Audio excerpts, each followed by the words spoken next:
Welcome, AP Physics dwellers. We're going to look at a familiar example from the new point of view where we have to account for rotational inertia. To remind you, when you were young and unsophisticated, that is, in semester 1, an example like this would entail that this pulley is massless, and therefore we didn't have to account for torque applied to it by the two forces. Force of tension 1, which is pulling it down counterclockwise, and force of tension 2, which is pulling it down clockwise. More than that, when this pulley was massless, we would say that T1 equals T2. We would just simply look at our Newton's second law for M2. Since M2 is heavier than M1, we would know that acceleration would be downward. We would say that M2g minus tension 2 gave us that acceleration. M1, on the other hand, was accelerating upward because T1 was greater than M1g. If we didn't have to account for rotational inertia of the pulley because it was massless, we could say that T1 equaled T2. And when we added these two, everything seemed simple. M1 plus M2, these two canceled each other out, and we would say that it's just G, and that is M2 minus M1. Now welcome to semester 2, when our pulleys are real-life pulleys and they have masses. The biggest difference, these two forces no longer equal each other. Why is that? Here's your question. Why must tension 2 be greater than tension 1? Because there needs to be a clockwise torque. Torque clockwise has to be greater than torque counterclockwise. Both these forces have radius for their lever arms. So since their lever arms are the same, force 2, tension 2, has to be greater than tension 1. That's the explanation to question A. Question B, what is the acceleration? So this still works. This is still true. Newton's second law for linear acceleration still holds. So I would say A times the sum of masses should be equal to G, difference of masses, M2 minus M1, and then plus, I'm going to say minus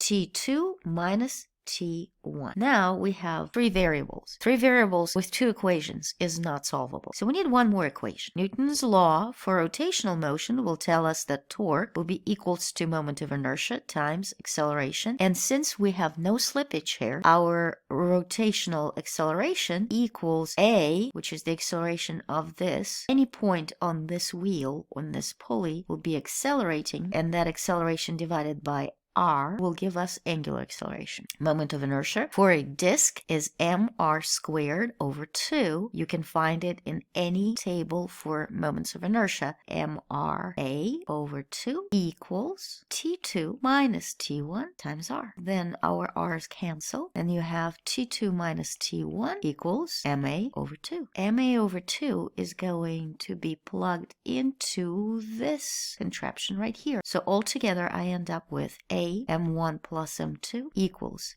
G M2 minus M1 plus MA over 2. And a little boo-boo, this should be minus. Then continuing with this, so acceleration, then sum of masses is 20 plus 10 is 30 equals difference of masses is 10, so times 9.8 is going to be 98, and then minus mass of the pulley is 8 over 2, so it's 4A. From there, this goes over here, and I get 34A equals 98, from where A is going to be 98 over 34, 2.9 meters per second squared. So then for tension 2 is going to be M2G minus A, and T1 is going to be M1 A plus G. So tension 2 is going to be 20 times 9.8 minus 2.9, whereas T1 is going to be 10 times 2.9 plus 9.8,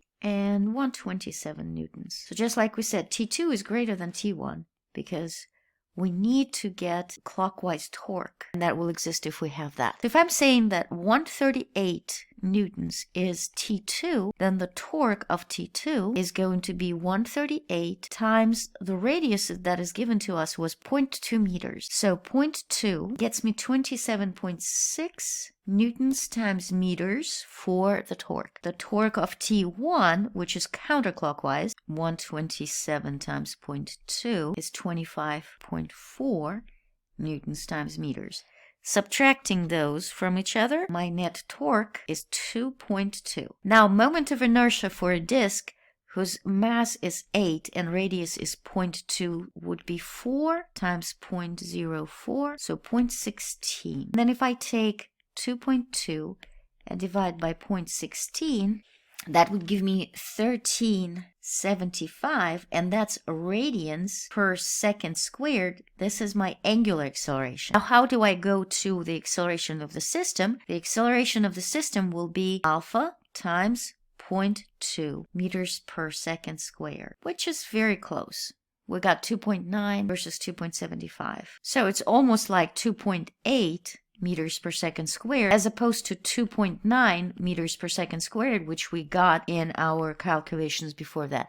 But that is all due to the rounding of the forces and whatnot. But that is how you solve this example. And when you solve your own examples with your own masses, just follow the steps. And if you need any help, I will see you after school.